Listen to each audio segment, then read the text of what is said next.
آپ اکیلے اپنی چارپائی پہ بستر کے اندر منہ دے کے بھی درد سے کہیں گے نا معاف کر دے تو وہ تو مہربانی بڑا ہے۔ میرے نبی پاک صلی اللہ علیہ وسلم مثال دیتے ہیں، فرمایا ایک آدمی صحرا میں جا رہا، صحابہ سے حضور خطاب کر رہے ہیں، فرمایا ایک آدمی صحرا میں جا رہا تھا، اس نے اپنی اونٹنی پہ کھانا پانی پیسے ہر چیز رکھی ہوئی تھی، صحرا تھا بہت بڑا، درمیان صحرا کے گیا تو تھوڑا سا سستانے کے لیے آرام کرنے کے لیے اونٹنی سے نیچے اترا، اب اس نے اونٹنی کی لگام اونٹنی کی نکیل اپنے سرہانے کے نیچے رکھی، ہاتھ کے ساتھ پکڑی اور سو گیا۔ تھوڑی ہی دیر کے بعد جب اس کی آنکھ کھلی تو دیکھا اونٹنی غائب ہے۔ صحرا میں وہ پیدل نہ آگے جا سکتا ہے نہ پیچھے جا سکتا ہے، نہ دائیں نہ بائیں، کھانے کو روٹی نہیں، پینے کو پانی کا قطرہ نہیں، تھوڑا ادھر بھاگا ادھر بھاگا، تھک گیا۔ کریم محبوب فرماتے ہیں وہ پوری طرح نڈھال ہو گیا اور مایوس ہو گیا، معاذ اللہ، مایوس ہو کے دوبارہ اسی جگہ آ کے لیٹ گیا جہاں پہلے لیٹا تھا، انتظار کرنے لگا کہ اب موت ہی آئے گی، آخری وقت ہے، نہ میں پیدل یہ صحرا کراس کر سکتا ہوں، نہ پیچھے جا سکتا ہوں، نہ کھانا ہے نہ پانی ہے، سوائے موت کے کوئی سہارا نہیں۔ حضور فرماتے ہیں وہ رستے میں دوبارہ لیٹ گیا، اچانک اس نے رخ بدلا تو اونٹنی سامنے کھڑی تھی۔ حضور نے صحابہ سے پوچھا بتاؤ نا اسے بھلا کتنی کو خوشی ہوگی؟ یا رسول اللہ جسے نئی زندگی مل گئی ہے۔ آپ دیکھیں نا سارے ڈاکٹروں نے کہہ دیا کہ اس کے تو گردے معدہ جگر ہر چیز ختم ہے، گھر لے جاؤ خدمت کرو، ہر طرف پریشانی ہے۔ وہ بندہ بھی سمجھ گیا ہے کہ آخری وقت آ گیا، کل جاؤں پرسوں جاؤں، تیاری ہو گئی، سب لوگ آ گئے، باہر والے بھی آ گئے، یہ ماحول ایک عجیب رنگ اختیار کر گیا۔ اچانک ایک ڈاکٹر نے آ کے کہا نہیں نہیں غلطی لگ گئی تھی۔ مجھے بتائیے انداز کیا ہوتا ہے؟ بغیر دعائی کے بندہ اٹھ کے کھڑا نہیں ہو جاتا، او میں تو بچ گیا ہوں۔ نبی پاک صلی اللہ علیہ وسلم فرمانے لگے اس کی اونٹنی مل گئی، بتاؤ بھلا اسے کتنی خوشی ہوگی؟ یا رسول اللہ وہ تو دوبارہ دنیا میں آ گیا۔ حضور فرمانے لگے اسے کچھ بھی خوشی نہیں ہوئی۔ جب کوئی رب کا گناہگار بندہ آ کے توبہ کرتا ہے، رب کو اس سے کئی گنا زیادہ خوشی ہوتی ہے۔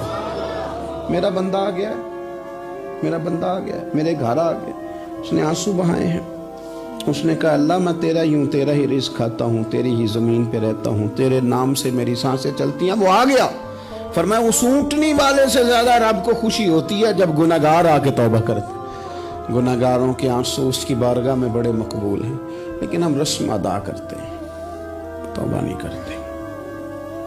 ہم اپنے آپ کے ساتھ دھوکہ کرتے ہیں، جھوٹ بولتے ہیں، اپنے آپ کے ساتھ دھوکہ کرتے ہیں، جھوٹ بولتے ہیں۔ اللہ تبارک و تعالی اپنے بندوں کے حق میں رحمت والے فیصلے کرتا ہے، درگزر والا معاملہ فرماتا ہے۔ جگہ جگہ قرآن مجید میں اللہ تعالیٰ نے اپنے بندوں پر رحمت کرنے کا ذکر فرمایا ہے۔ ان اللہ یغفر الذنوب جمیعا، فرمایا بے شک رب تمہارے سارے ہی گناہ معاف فرما دے گا، تم نا امید نہ ہونا، وہ معاف کر دے گا تمہیں۔ قرآن مجید میں فرمایا ان اللہ بالناس لرؤوف الرحیم، بے شک اللہ اپنے بندوں پر بڑا ہی مہربان اور نہایت ہی رحم کرنے والا، رؤوف اور رحیم ہے، بڑا مہربان ہے، کرم فرماتا ہے۔ اللہ تعالیٰ اپنے بندوں سے بڑا جلد راضی ہو جاتا ہے۔ ماں پیار کرتی ہے اپنے بچے سے، لیکن وہ ناراض بھی ہو جاتی ہے بعض چیزوں پہ، بعض معاملات اس کا دل بھی دکھاتے ہیں، بعض جگہ وہ رو کے یہ بھی کہتی ہے کہ تو نے میری محبت کا کوئی نتیجہ نہیں مجھے دیا، میری ساری کمائی تو نے ضائع کر دی۔ والد بہت ساری جگہوں پہ ناراض ہوتا ہے، شکوہ کرتا ہے، کہتا ہے میری بیماریوں کی، پریشانیوں کی، بڑھاپے کی، کمزوریاں کا سبب بیٹے تو ہی بن گیا، یہ ساری تکلیفیں تو ٹھیک ہو جائیں تو میری شاید عمر بھی بڑھ جائے، صحت بھی ٹھیک ہو جائے، میں زیادہ دیر جوان رہ سکوں۔ ناراض ہوتے ہیں ماں باپ، اسی طرح ماں باپ راضی بھی ہو جاتے ہیں، وہ بڑی جلدی راضی ہو جاتے ہیں۔ میں اکثر کہتا ہوں کہ والد کو راضی کرنے میں 5-7 منٹ لگ جاتے ہیں، اماں تو 1.5-2 منٹ میں راضی ہو جاتی ہے۔ ابا جی کو 5-7 منٹ لگتے ہیں، کئی دفعہ کہنا پڑتا ہے، کوئی دلائل دینے پڑتے ہیں، لیکن والدہ کے لیے تو کچھ بھی نہیں، آپ نیرا جا کے پیروں میں بیٹھ ہی جائیں، کچھ بھی نہ کریں، آپ پورا روئیں نہ رونے والا منہ ہی بن جائے تو اماں تو نرم ہی نرم ہے، جس وقت جو مرضی آپ کرا لیں ہو گیا۔ اللہ تبارک و تعالی بلا مثال و بلا تشبیہ سمجھانے کے لیے عرض کرتا ہوں، اللہ بھی بعض معاملات میں اپنے بندوں سے ناراض ہو جاتا ہے۔ وہ کہتا ہے میں تکبر کرنے والوں کو پسند نہیں کرتا، وہ کہتا ہے فسادی پسند نہیں ہے، وہ فرماتا ہے کہ راہوں میں کجی کرنے والے پسند نہیں ہیں، وہ فرماتا ہے کہ بدعہدیاں کرو گے تو میں صبح قیامت تم سے سوالات کروں گا۔ اللہ تبارک و تعالیٰ بہت ساری چیزوں کو ناپسند کرتا ہے، ناراض ہو جاتا ہے، بلکہ نبی پاک صلی اللہ تعالی علیہ وسلم نے فرمایا تم بات کرتے کرتے کوئی ایسا جملہ بول دیتے ہو کہ رب اتنا ناراض ہوتا ہے کہ تمہیں پتہ بھی نہیں ہوتا، تمہارے لیے جہنم کا فیصلہ کر دیتا ہے۔ اس لیے پہلے تولو پھر بولو، خود اپنے لفظوں کی تو تم پہرے داری کرو نا کہ میں کیا کہہ رہا ہوں۔ اور حضور یہ بھی فرماتے ہیں کہ اس کا دوسرا پہلو بھی ہے، بعض اوقات تم بات کرتے ایسا جملہ کہتے ہو وہ اتنا راضی ہوتا ہے کہ تمہارے لیے جنت کا فیصلہ فرما دیتا ہے۔ ان کاموں کی طرف بڑے جن سے اللہ راضی ہوتا ہے۔ میرے نبی پاک صلی اللہ تعالی علیہ وآلہ وسلم نے ارشاد فرمایا، بعض احادیث میں لفظ یہ ہیں کہ اللہ اپنے بندوں کو دیکھ کے مسکراتا ہے جو اس کی شان کے لائق ہے۔ جس ترتیب سے ہم مسکراتے ہیں، جس ترتیب سے ہم روتے ہیں، جس ترتیب سے ہم کسی بات کا اظہار تشکر کرتے ہیں، خدا ان باتوں سے پاک ہے۔ اب بہت ساری حدیثوں میں آیا کہ وہ مسکراتا ہے، تو کیا مطلب ہے مسکرانے کا؟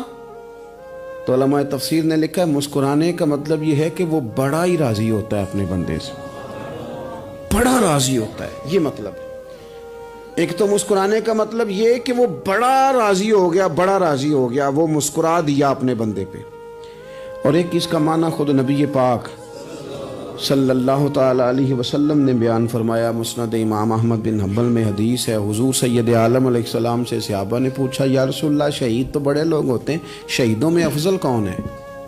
تو اللہ کے حبیب علیہ السلام فرمانے لگے وہ والا بندہ جو ڈٹ گیا تھا کافروں کے مقابلے میں، وہ ہلا نہیں، پوری طرح ڈٹ کے جو لڑا وہ شہداء میں افضل ہے۔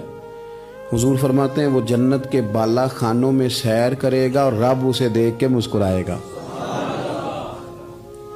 رب اسے دیکھ کے مسکرائے گا، اللہ تعالیٰ مسکراتا ہے اسے دیکھ کے۔ اور اگلے جملے میں حضور نے وضاحت کر دی، فرمایا جب رب دنیا میں کسی پر مسکراتا ہے نا تو اس کا معنی یہ ہے کہ قیامت میں پھر اللہ اسے حساب کوئی نہیں لے گا۔ جس پر اللہ دنیا میں مسکرا دیا اس سے کوئی حساب، تو وہ کام ڈھونڈنے چاہیے نا جس سے اللہ مسکرائے۔ چھوٹا بچہ بھی ناراض نہ ہو تو وہ چیزیں وہ ڈھونڈتا ہے کہ اس کو کیا پسند ہے، چاکلیٹ لے جاؤں، فلاں چیز لے جاؤں، آئس کریم لے جاؤں۔ تو ایک بچے کے لیے، گھر کے لیے، سربراہ کے لیے اتنی محنت کرتے ہو تو وہ کام بھی ہمیں ڈھونڈ کے تلاش کرنے چاہیے نا جس سے رب راضی ہوتا ہے، اللہ راضی ہوتا ہے۔ بتاؤں وہ کون کون سے کام ہیں؟ نبی کریم صلی اللہ تعالی علیہ وسلم نے ارشاد فرمایا 3 لوگ ہیں جنہیں دیکھ کے رب مسکراتا ہے۔ یا رسول اللہ صلی اللہ علیہ وسلم وہ کون کون سے؟ تو محبوب فرمانے لگے ایک وہ بندہ ساری مخلوق سوئی ہے، آدھی رات ہے، رات کا پچھلا پہر ہے، اس نے اٹھ کے وضو کر لیا، مصلی پہ کھڑا ہو گیا، خدا